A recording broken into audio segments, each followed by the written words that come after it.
Que des problèmes! C'est compliqué d'être propriétaire d'un immeuble à logement. Depuis que j'ai acheté un immeuble à logement au centre-ville, je n'ai que des problèmes avec mes locataires.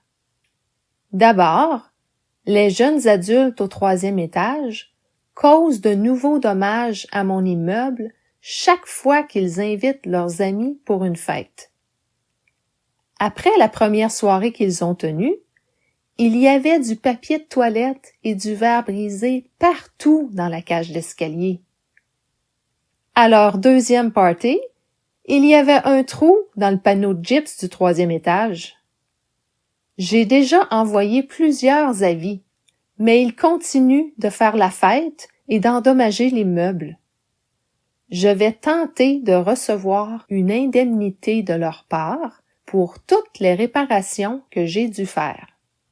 Peut-être qu'ils seront plus sages après coup. Ensuite, la femme du 1er étage m'a demandé de peindre tous les murs de son appartement. Elle dit que les couleurs sont trop laides pour y vivre. Je lui ai conseillé d'aménager son appartement autrement et d'installer des cadres décoratifs. Sinon, elle peut bien repeindre tout ce qu'elle veut, si elle pète sa poche. Finalement, le couple qui habite au sous-sol est en défaut de paiement depuis janvier. Je sais que certains s'en sortent moins bien que d'autres, mais je dois aussi gagner ma vie. Je leur avais laissé un délai de 3 mois, mais maintenant, je dois les poursuivre pour obtenir mon argent. Une chance que le tribunal administratif du logement est là pour m'aider.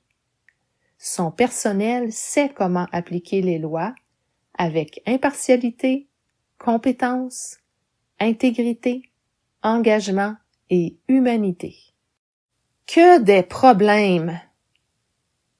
C'est compliqué d'être propriétaire d'un immeuble à logement. Depuis que j'ai acheté un immeuble à logement au centre-ville, je n'ai que des problèmes avec mes locataires. D'abord, les jeunes adultes au 3e étage causent de nouveaux dommages à mon immeuble chaque fois qu'ils invitent leurs amis pour une fête. Après la première soirée qu'ils ont tenue, il y avait du papier de toilette et du verre brisé partout dans la cage d'escalier. À leur 2e party, il y avait un trou dans le panneau de gyps du 3e étage. J'ai déjà envoyé plusieurs avis, mais ils continuent de faire la fête et d'endommager l'immeuble. Je vais tenter de recevoir une indemnité de leur part pour toutes les réparations que j'ai dû faire. Peut-être qu'ils seront plus sages après coup. Ensuite, la femme du 1er étage m'a demandé de peindre tous les murs de son appartement.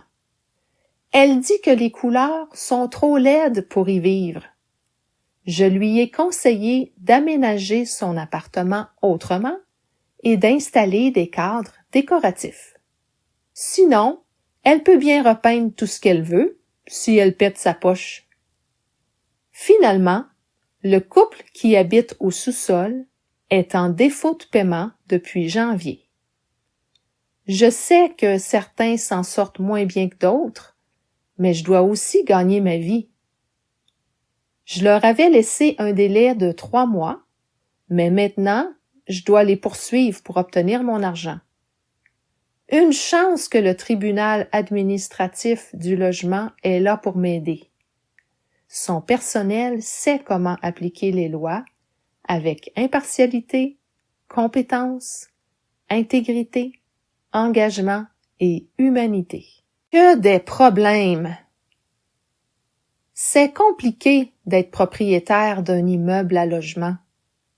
Depuis que j'ai acheté un immeuble à logement au centre-ville, je n'ai que des problèmes avec mes locataires. D'abord, les jeunes adultes au 3e étage causent de nouveaux dommages à mon immeuble chaque fois qu'ils invitent leurs amis pour une fête. Après la première soirée qu'ils ont tenue, Il y avait du papier de toilette et du verre brisé partout dans la cage d'escalier. À leur deuxième party, il y avait un trou dans le panneau de gyps du troisième étage. J'ai déjà envoyé plusieurs avis, mais ils continuent de faire la fête et d'endommager les meubles.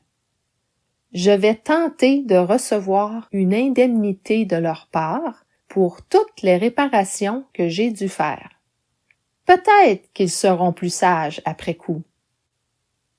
Ensuite, la femme du premier étage m'a demandé de peindre tous les murs de son appartement. Elle dit que les couleurs sont trop laides pour y vivre. Je lui ai conseillé d'aménager son appartement autrement et d'installer des cadres décoratifs. Sinon, elle peut bien repeindre tout ce qu'elle veut si elle pète sa poche. Finalement, le couple qui habite au sous-sol est en défaut de paiement depuis janvier. Je sais que certains s'en sortent moins bien que d'autres, mais je dois aussi gagner ma vie. Je leur avais laissé un délai de 3 mois, mais maintenant, je dois les poursuivre pour obtenir mon argent. Une chance que le tribunal administratif du logement est là pour m'aider. Son personnel sait comment appliquer les lois avec impartialité, compétence, intégrité, engagement et humanité.